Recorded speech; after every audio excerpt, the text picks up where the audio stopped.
So yeah, as you can see from the title, this video is, well, it's a video you probably not expect from me, but obviously the twist is the thing. Now I've kind of refilmed this introduction a few times to not go off on a bit of a ranty rant, and I'll try not to this time, so I don't have to do it again.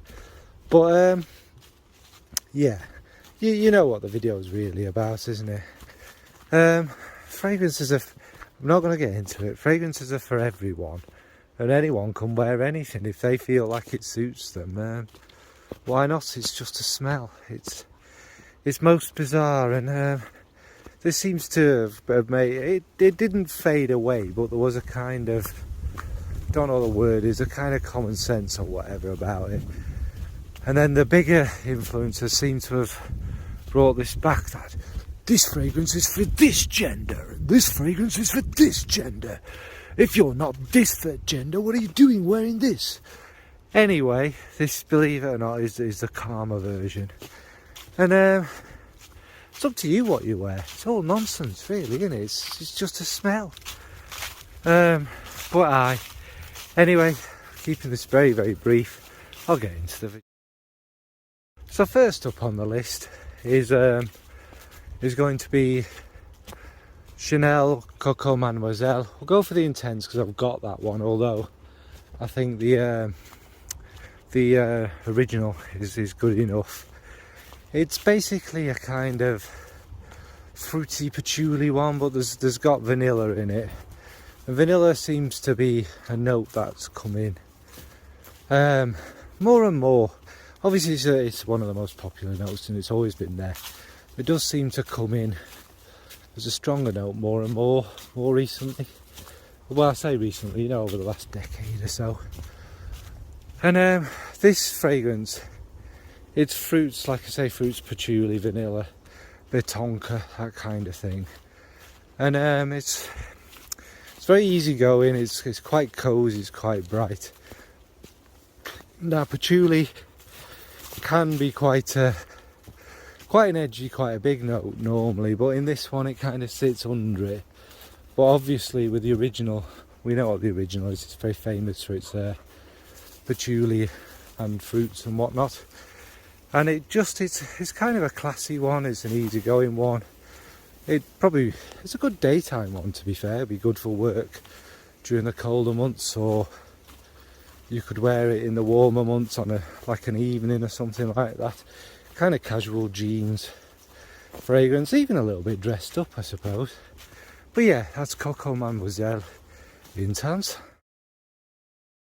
Next, I'm going to go for Lolita Lempicka, the EDP. And this is a kind of mixture of licorice, cherry. Is the raspberry in this version? I can't remember, but it's kind of obviously woods, vanilla, like that kind of thing. And this one it's kind of what you describe as a more kind of dark, gothy one. There's a bit of sweetness in there from the darker notes, you know, like the cherry and that. But it's the licorice gives that kind of dark, sweet undertone. But obviously licorice is quite an aromatic note, and there is a kind of aromatic feel generally about it, but more of a sweet one. What could I compare it to? It is literally nothing like Oud for Greatness, but the point I'm trying to make is that's got that sweet, dark, aromatic thing to it, and everyone seems cool with wearing that, so why not Lolita Lempicka? But anyway, it's a very easygoing fragrance. It would suit anyone. It's more your kind of, I'd say, a dark autumnal night. Again, get dressed up, even a bit of a going out fragrance. It's sweet, it's beautiful, it's easy. That's Lolita Lempicka from Lolita Lempicka. Next is one of the most famous fragrances of recent years, probably one of the best selling. And I can see why there are associations made with this because it was so big. But that is a Black Opium from YSL. Now, if you don't know this fragrance, again, vanilla's quite a big player in it, and I think that kind of suits it. But there's a little smidgen of coffee. There's like a darker jasmine swimming around in there, and kind of a muskiness.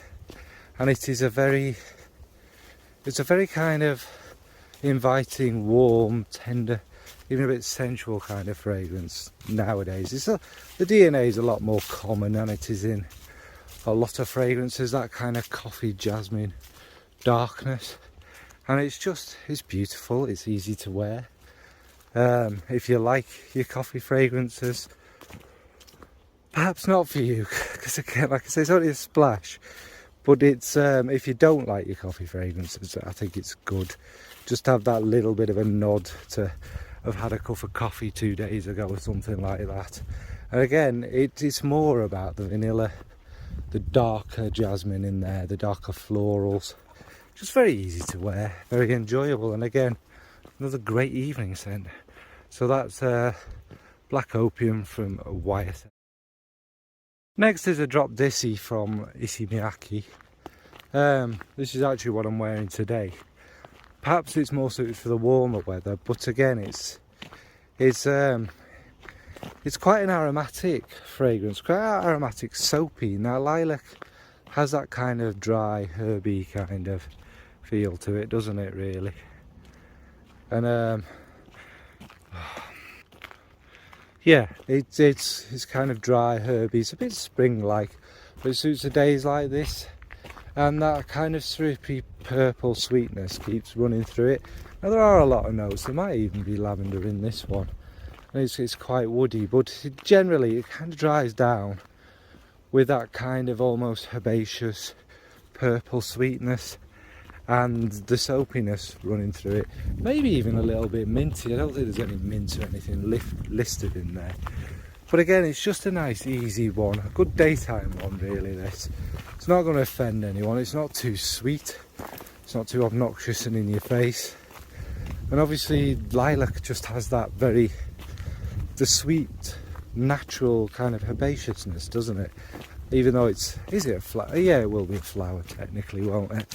It's just very lovely. So that's a drop Dissy from Issey Miyake. This is another Chanel. Could have gone for number 5, but I'm going to go for Cocoa. Cocoa the EDP is the one I've got, so I'll talk about that. Now it's ambery, it's clovey, it's a bit of resinousness in there. It's got patchouli again because it's this line. It's just a very warm kind of easygoing one. Now as it opens for the first hour or so, you get them kind of sharp, what some people would call pissy florals, a little bit hit in and out of it, not too much. I mean, if you're used to wearing fragrances, it's just that kind of vintage era kind of feel to it. I think it's got civet or castoreum in it, one of the two, but it gives out a little bit of a furry animalic one in it. And again, it just suits anyone. Would you call it maybe a more mature fragrance? Potentially. Although, again, I wouldn't say I'm of a particular old age just yet, and it suits me. So yeah, as I was saying, I think this is just one of them fragrances that would suit anyone. This is more of a cooler weather one, more of maybe a smarter fragrance, I'd say, would suit it. There's the cloves. Cloves have that kind of warmth about them, don't they? Cloves aren't for everyone, and obviously it's quite a potent note. Is it cloves? Yeah, I'm pretty sure it's cloves in this one, isn't it? Well, it's clovey. So that's Chanel's Cocoa EDP. And next is a fragrance that is probably one of the best for its price ever made. Well, don't know what it was at retail, but now you can pick it up so ridiculously cheap. And that's Stash from Sarah Jessica Parker. Now this is Woods vetiver, again patchouli. It's got this kind of almost boozy kind of little hint in there.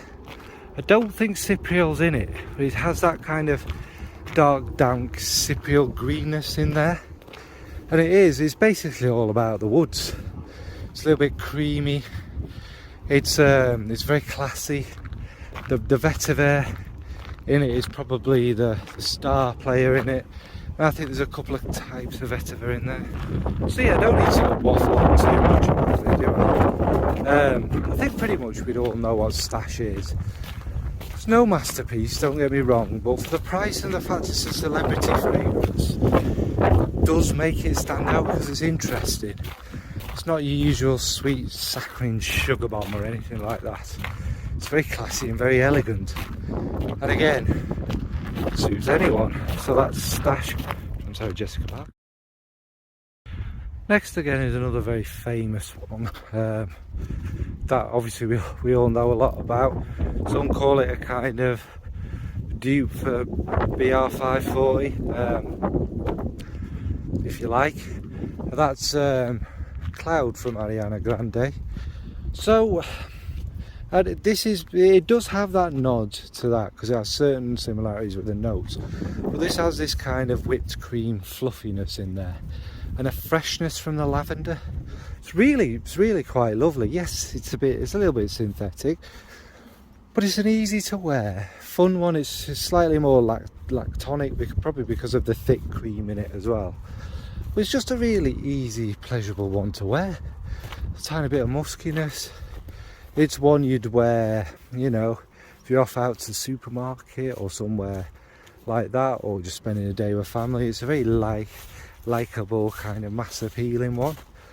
It's not too screechy with them synthetics. It's very affordable. I think it'd suit a younger person to an older person. It doesn't really matter. And again, it does have that little bit of nod of BR540 if you like that fragrance, but this is a much easier, more fun wear if you like. So that's Cloud from Ariana Grande. Next is Mon Galan.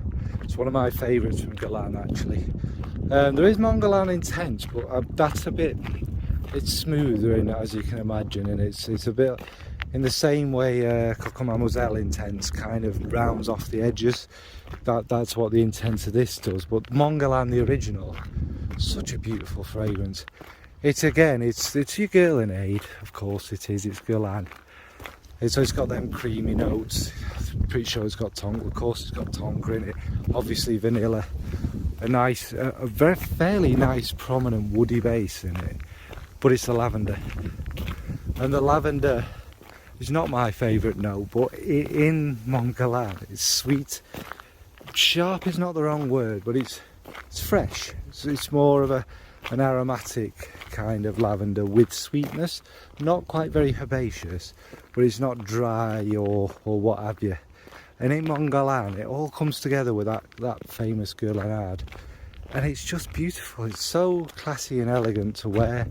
It's easy, it's not too much, it's not too pretentious, it's not sickly. Whereas the Intense isn't, don't get me wrong, the Intense isn't sickly, but it's too rounded off for certain occasions, whereas this one has that brightness, the sharpness, and the notes all seem to pop more. Do you know what I mean? It's one that's more noticeable. It's got a bit more of a fresher feel to it. So anyway, yeah, that's Mon Galan from Galan. So finally comes from a so-called niche brand. I'm going to get into this a bit later. Don't worry, I'm not going to go off on one, very calmly. And I think another great scent for you would be, it's not my cup of tea, but it's Delina from Parfums de Marly. Now Delina, again, everyone knows it. It's kind of, it is a little bit shampooey, don't get me wrong. And you have to kind of, I suppose, like that sort of fragrance. But it's rhubarb and rose, and it's a fresh rose. And the rhubarb with the rose gives a really bracing sharpness. Now, a lot of rose fragrances are quite like this, have that very, very sharp, razor sharp glass that cuts right through you kind of thing, and people really love that sort of rose. And this one is, again, it's very easy to wear one, I imagine, for both people, all people, if you like that sort of a fragrance. If you struggle with the sharper things, then it's not going to be for you. But it's a kind of one that's lovely to smell in the air. It's fresh. As it dries down, there is a more of a woodiness. Like I say, there is that shampooiness. But again, I suppose it's a nice contrast to the sharper notes, if you like that sort of thing. So that's my final one, and that's Delina from Parfums. So yeah, that's just it's a quick video, some suggestions. There's I don't know how many there. Might edit 1 or 2 out if we go off on one. But the point is a fragrance.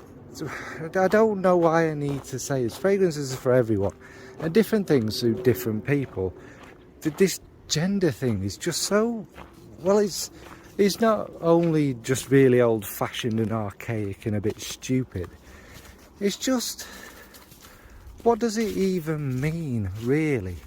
Again, rose is always a good example, or iris. They're just flowers, but they seem to turn up in men's kind of gendered, marketed towards fragrance as much as they do in women's, and it's just, it does seem to be, it is obviously, it's all marketing, isn't it? Which, you know, so what? You know, they have to sell their fragrances and stuff. But in the niche world, there are a few niche brands.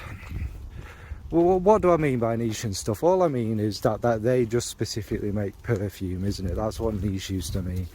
And we generally see it as a more creative field because they don't have to be as mass marketed, mass appealing. Although that has really changed. But there are certain brands, I'll name and shame them. There's Parfums de Marly, which we know I'm not a fan of. There's also Amouage, which I am a fan of, a massive fan of. I think we've stopped doing it now, but it was just, it's silly. And none of them, even if you want to completely stereotype what such and such should smell like, the Amouages especially just aren't like that. You know what I mean? They're not these big dark black beasts in the men's, or these little flowery, airy fairy, stereotypy sweet things in the women's. It was just a bit of, I don't know what Amouage we're thinking of. And there's so-called luxury brands actually seem guilty of it more than niche brands. Rosia do it, Clive Christian do it. What are you playing at, really? So yeah, the point is, and it was a bit of a cheeky video, I guess, but not really. Wear what the hell you want, what smells good. Don't close your mind to the name of something. We get told that in all walks of life, so don't do it with fragrances. Don't let the idiot, small-minded amoeba marketers kind of make you only go for one sort of fragrance or whatever, because you're really missing out.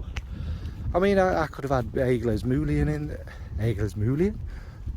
Alien in this and things like that. Equally, I don't know, I seem to think women perhaps aren't as stunted because you'd wear the partner's perfume and stuff like that as men appear to be. Well, it's maybe they're not.